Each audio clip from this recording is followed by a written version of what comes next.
नमस्कार हमारे प्यारे सभी साथियों को। दोस्तों, Beltron data entry operator class day 41 में आप सभी का बहुत बहुत स्वागत है। और दोस्तों, आज के क्लास में हम लोग बात करने वाले हैं आईएसपी और रोल ऑफ आईएसपी के बारे में। आईएसपी का फुल फॉर्म क्या होता है, तो इंटरनेट सर्विस प्रोवाइडर के बारे में, और इसका रोल क्या क्या है उस पर हम लोग जो है बात करने वाले हैं आज की वीडियो में। तो दोस्तों, आज का वीडियो काफ़ी इंपॉर्टेंट होने जा रहा है। जैसा कि मैं कई बार बताया हूँ कि इंटरनेट का जो चैप्टर है वो आपके सिलेबस का एक महत्वपूर्ण हिस्सा है और इससे काफ़ी एग्जाम में प्रश्न पूछे जाते हैं, और उसी पर दोस्तों अभी हम लोग फोकस किए हुए हैं और उसी पर जो हम लोग कंटिन्यू क्लास कर रहे हैं। तो चलिए दोस्तों, आज के सेशन में भी हम लोग आगे बढ़ते हैं। उससे पहले दोस्तों, मैं आप सभी को बताने जा रहा हूं कि अगर आप अभी तक जो है इस नोट्स को परचेस नहीं किए हैं तो बिना समय बर्बाद किए अभी के भी आप www.helpinggaurav.com की वेबसाइट पर जाइए। वहां पे आपको बाएं साइड में आपको दिखेगा Beltron DO notes buy now का ऑप्शन, उस पर आप लोग क्लिक करेंगे। आपके सामने एक फॉर्म ओपन हो जाएगा, ऊपर में आपको क्यूआर कोड दिखेगा। क्यूआर कोड को आपको स्कैन करना है और याद रहे गूगल पे से। हाँ दोस्तों, गूगल पे से आपको 499 रुपीज पे करना है। अपना नाम, अपना जीमेल अकाउंट, अपना व्हाट्सएप नंबर और शॉर्ट स्क्रीन जो है अपलोड कर देना। अपलोड करते ही 24 घंटे के अंदर आपको आपके जीमेल पर जो है नोट्स अवेलेबल करवा दिया जाएगा। विशेष जानकारी के लिए दोस्तों आप लोग इस नंबर पर व्हाट्सएप भी कर सकते हैं। तो चलिए दोस्तों, बिना समय बर्बाद किए हम लोग चलते हैं पेज नंबर 104 की तरफ। और जैसा कि आप लोग देख सकते हैं, कल हम लोग जो है यहाँ पे बात कर चुके थे IPv6 वर्जन के बारे में।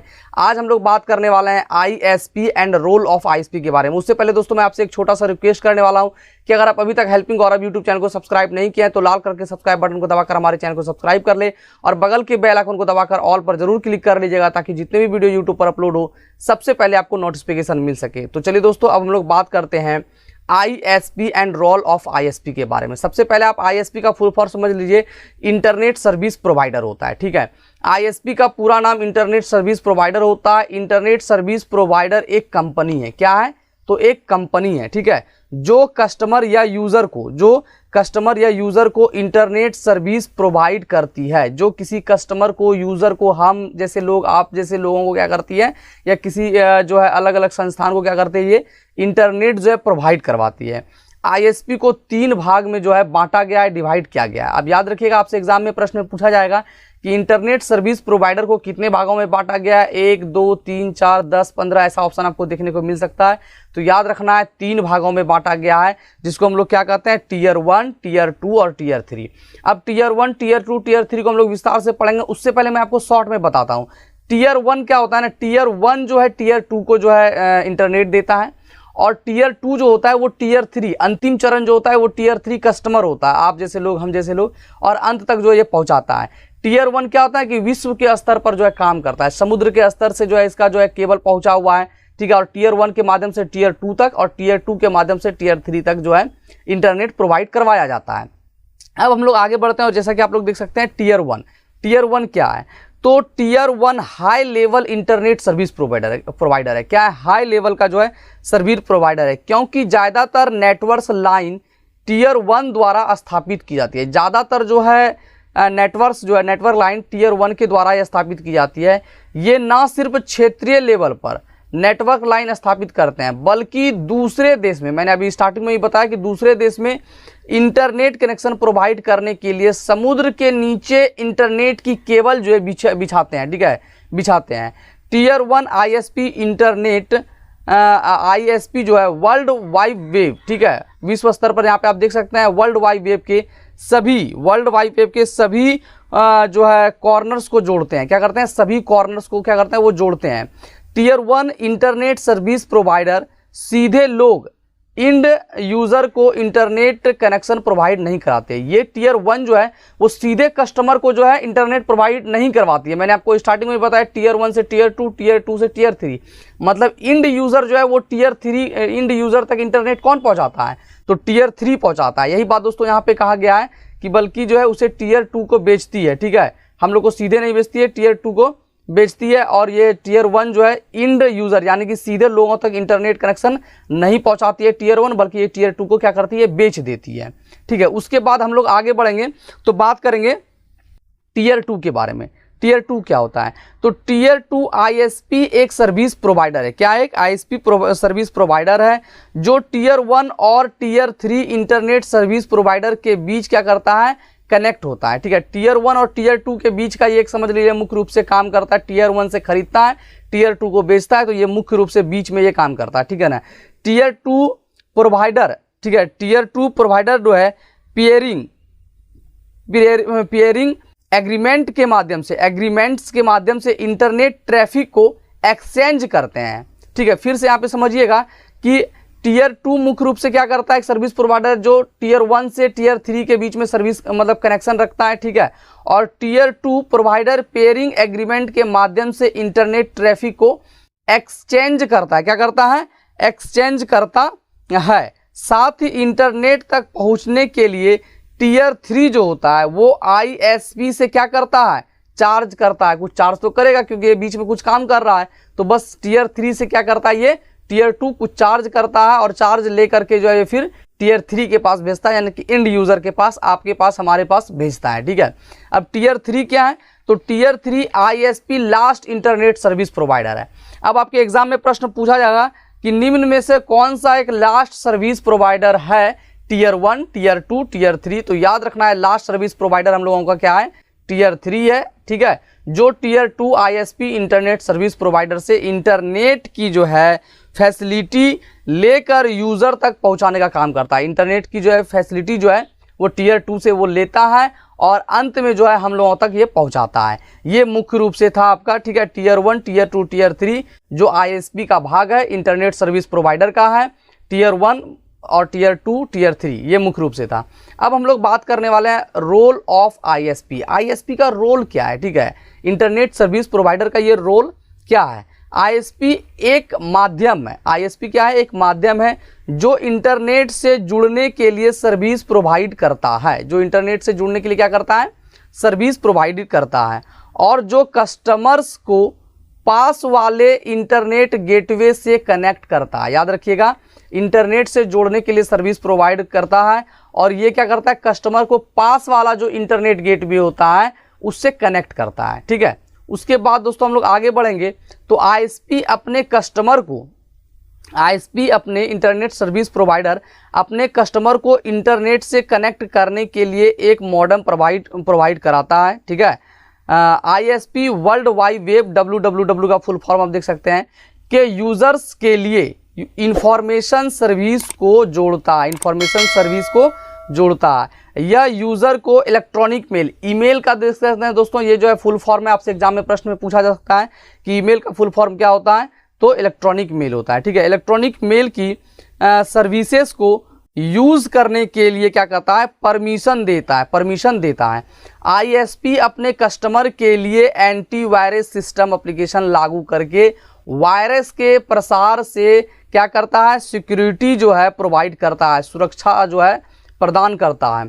ISP internet service provider customer के लिए web hosting, email services, domain name भी जो है क्या करता है? ये मैनेज करता है। क्या करता है? मैनेजमेंट करता है। ठीक है, अब हम लोग बात करने वाले हैं इंटरनेट प्रोटोकॉल के बारे में। ये इंटरनेट प्रोटोकॉल क्या होता है?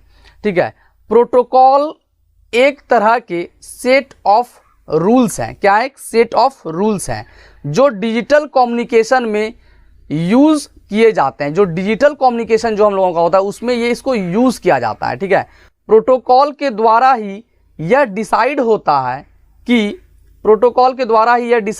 है कि कंप्यूटर नेटवर्क पर डेटा जो है ना कैसे ट्रांसमिट होगा और कैसे रिसीव होगा। कंप्यूटिंग में प्रोटोकॉल डिजिटल लैंग्वेज भी कहा जाता है। इनके बिना हम इंटरनेट पर एक दूसरे से संवाद कन्वर्सेशन नहीं कर सकते हैं और ना ही डेटा को एक कंप्यूटर से दूसरे कंप्यूटर तक ट्रांसफर कर सकते हैं। इंटरनेट पर हमारे द्वारा भेजी गई कई फाइल्स अथवा मेल इंटरनेट प्रोटोकॉल के अनुसार वर्क करते हैं। ये दोस्तों क्या है? तो आपका इंटरनेट प्रोटोकॉल है। इंटरनेट प्रोटोकॉल के बारे में पहले भी मैं शॉर्ट में आप सभी को जानकारी दिया था। अब दोस्तों बात आती है टाइप ऑफ प्रोटोकॉल, जो ये इंपॉर्टेंट है। इसके अंदर बहुत सारा चीज़ दोस्तों आपको देखने को मिलेगा। उसमें कुछ हम लोग आज कवर करेंगे और कुछ दोस्तों कल के सेशन में कवर करेंगे। टाइप ऑफ प्रोटोकॉल अभी चल रहा है, इस चीज़ को ध्यान रखिएगा। प्रोटोकॉल के प्रकार, विभिन्न प्रकार के नेटवर्क ऑपरेटिंग सिस्टम कंप्यूटर के बीच जो है क्या करता है? कम्युनिकेशन प्रोसेस को कंट्रोल करने के लिए कई प्रकार के प्रोटोकॉल का यूज होता है। जिसमें पहले नंबर पर हम लोग बात करेंगे TCP यानी कि ट्रांसमिशन कंट्रोल प्रोटोकॉल के बारे में। Transmission control protocol digital network communication में सबसे अधिक उपयोग किए जाने वाला प्रोटोकॉल है। याद रखिएगा, ट्रांसमिशन कंट्रोल प्रोटोकॉल जो होता है वो डिजिटल नेटवर्क कम्युनिकेशन में सबसे अधिक उपयोग में, सबसे अधिक यूज में लाए जाने वाला प्रोटोकॉल में से एक प्रोटोकॉल है। वो कौन सा प्रोटोकॉल? तो टीसीपी प्रोटोकॉल।